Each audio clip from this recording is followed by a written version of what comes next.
विनापरवाना देशी बनावटीची अग्निशस्त्र आणि जिवंत काडतुसं विक्री करणाऱ्या टोळीचा अकलूज पोलिसांनी पर्दाफाश केला। पोलिसांनी 6 आरोपींना अटक करून त्यांच्याकडून 17 पिस्तूल, 47 जिवंत काडतुसं आणि टाटा नेक्सॉन कार असा एकूण 18,47,000 रुपयांचा मुद्देमाल जप्त केला आहे। या कारवाईमुळे माढा, पंढरपूर, सांगोला तसंच सांगली आणि कर्नाटकापर्यंत पसरलेल्या बेकायदा शस्त्र विक्रीचे धागेदोरे समोर आले आहेत। अटक आरोपींमध्ये विकास कैलास वजाळे राहणार परिते तालुका माढा, राहुल सतीश माने राहणार मिरज, महादेव बाळासाहेब कोरके राहणार करकम, विजय सदाशिव किरणगी राहणार शिवणूर कर्नाटक, अनिल पंचलाल मेहता राहणार रांजणगाव मध्य प्रदेश आणि सुमित नाना लवटे राहणार भोईटे वस्ती सांगोला यांचा समावेश आहे। प्रदीप पांडुरंग माने आणि शनी भारत बनसोडे हे दोघे फरार आहेत। नमस्कार सगळ्यांना। अकलूज पोलीस स्टेशन अंतर्गत एक चांगल्या वेपनचं कारवाई सीजर झालेले। पहिल्यांदा आम्हाला एक आरोपी सापडला, तो राहणारे परिते गावाचं इसम होता टेंभुर्णी हद्दीमध्ये। तसं अकलूज पोलीस स्टेशनला माहिती भेटल्यानंतर त्यांनी ट्रॅप लावून त्या आरोपीला अकलूज पोलीस स्टेशन अंतर्गत त्यांनी पकडले। त्याच्यानंतर आम्ही ते कुठं कुठं सप्लाय केले होता असं माहिती आणि इन्व्हेस्टिगेशन करत दुसरा आरोपीला पकडले, राहुल माने नावाचा आरोपी।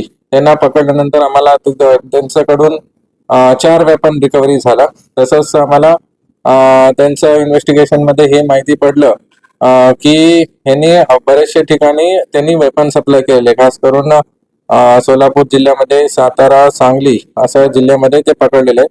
ते आरोपी आम्ही पकडल्यानंतर आम्हाला मेन सप्लायर जे होता ते MP मधून हे सगळं वेपन्स आणत होते। गावठी पिस्टल आहे आणि ते MPचा जे आरोपी आहे त्यांना ट्रॅप करण्यासाठी आमची टीम गेले आणि तिथं सक्सेस भेटलं। तिथं अनिल मेहता म्हणून आरोपी आहे, ते त्यांच्यावरती ऑलरेडी गुन्हे दाखल आहे आणि हे जे बाकी जे आरोपी आम्ही पकडलेले तेही गुन्हेगारी आहे, त्यांच्यावरती पण पहिले गुन्हे दाखल आहे। ते मेहताला पकडल्यानंतर आम्हाला तिथून 4 वेपन्स रिकव्हरी झाले। तसं टोटल एक 17 वेपन अकलूज पोलीस स्टेशन त्यांचं प्रभारी आणि DYSP त्यांचं पूर्ण DB टीम चांगलं कारवाई करून पूर्ण चेन जे आहे सप्लायर पासून ते डिस्ट्रीब्युशन करत होते आणि लास्ट कोणाला दिलेले त्यांच्यापर्यंत पूर्ण वेपन आता रिकव्हरी झालेले।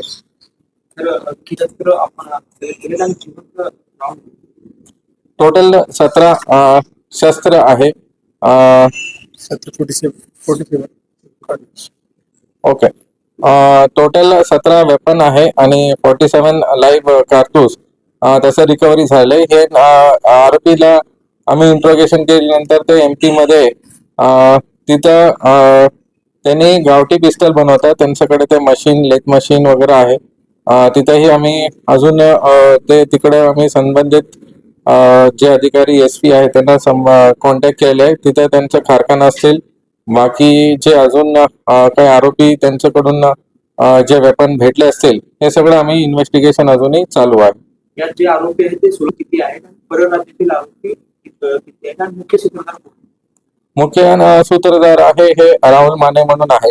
त्यांच्याकडे वेपन आले होते, त्यांनी वेगवेगळ्या जे क्रिमिनल्स आहे आमच्या जिल्ह्यामध्ये टोटल असं 8 आरोपी आम्ही पकडले आहे आणि ह्याच्यामध्ये 6 आरोपी सोलापूरचा आहे। बाकी इतर जिल्ह्याचं पण काही नाव समोर येतात। त्यांनी इंट्रोगेशन मध्ये आज सांगितले की त्यांनी अजूनही वेपन्स मिरज असतील, नंतर सातारामध्ये काही गावामध्ये काही आरोपीकडे दिलेले आहेत असं माहिती येते। आता इन्व्हेस्टिगेशन पुढे अजूनही चालू असतील। फरार आता नाही आहे, सगळ्या आरोपींना पकडलेले आहे। इन्व्हेस्टिगेशन मध्ये अजूनही निष्पन्न अजूनही करायचं आहे। तर हे म्हणजे मोठीच कारवाई म्हणाली, पण हे जे आरोपी शस्त्र बाळगत होते ते कशासाठी वापरत होते, कुणाला धमकी देण्यासाठी किंवा याचा वापर नक्की ह्यांचं क्रिमिनल रेकॉर्ड बघितलं तर असं दिसून येते की हे त्यांचा क्राईम रेकॉर्ड आहे। काही 302 मध्ये वॉन्टेड होतात, काही गुन्हे त्यांच्यावरती दाखल आहे। ते एकंदरीत ते त्यांचा क्राईम दुसरा करण्यासाठी या दुसरं प्लॅनिंग करण्यासाठी असं दिसून येतं. अजूनही नक्की ते कुठं वापर करणार होते, कसं काही त्यांनी हे शस्त्राचं वेपन मतलब यूज करून कुठं काही करायचं तसं काही दिसून येत नाही. बट आम्ही सगळं जे नेटवर्क आहे ते पूर्ण आम्ही उद्ध्वस्त केलेले आहे. कुणाकडं अधिकृत परवाना नव्हता. नाही नाही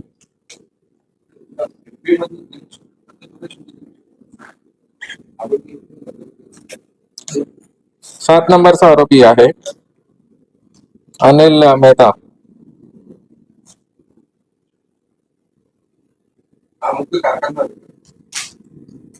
ते सप्लायर आहे.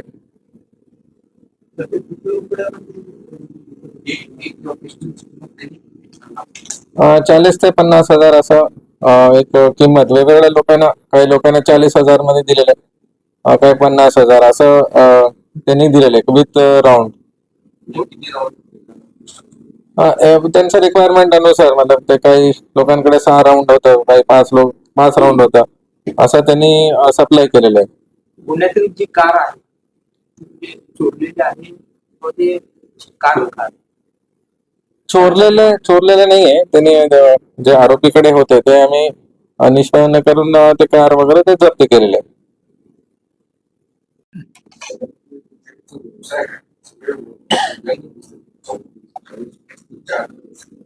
हो बरोबर आहे.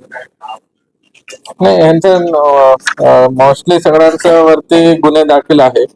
काही पहिले आरोपी आहे त्याचा 302 दाखल आहे, त्याने वॉन्टेड होता असा आरोपी आहे. बाकी ह्याच्यामध्ये ते गुन्हेगारी आम्ही ते ह्याच्या प्रेस नोट मध्ये मेन्शन केले. आता थोडं त्यांचं डिटेल पण तुम्हाला देऊ. आपल्या कोम्बिंग ऑपरेशन दरम्यान असे आरोपी का कोम्बिंग ऑपरेशन आम्ही करतोय ह्या वर्षी. आमच्या जिल्ह्याच्या मागच्या वर्षी पण एक 30 केसेस झालेले आहेत 2025 मध्ये. या वर्षी पण आमचं क्लिअर स्ट्रॅटेजी आणि पॉलिसी पण आहे की जे ड्रग्स असतील, वेपन घेऊन जे क्रिमिनल्स आहेत त्यांच्यावरती कारवाई करणे. आता या वर्षी पण आमचा 17 केसेस झालेले आहेत. असंच आमचं इन्फॉर्मेशन या वेगवेगळ्या माध्यमातून पण आम्हाला इन्फॉर्मेशन येतात, तसं आम्ही कारवाई करत असतो.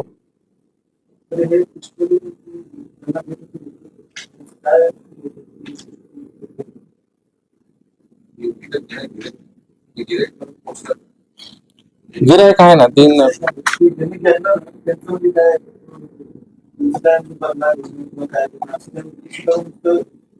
नुसते ठेवले होते. आता ते त्यांना क्रिमिनल कडे एक पिस्टल असणे आणि काही करायचं, आता इन्व्हेस्टिगेशन मध्ये ते सगळं समोर येतील. आतापर्यंत असं काही इंटेन्शन मोटिव्ह दिसत नाही. कर्नाटक, MP आणि महाराष्ट्रातील 3 जिल्ह्यात 3 राज्यात बरोबर आहे.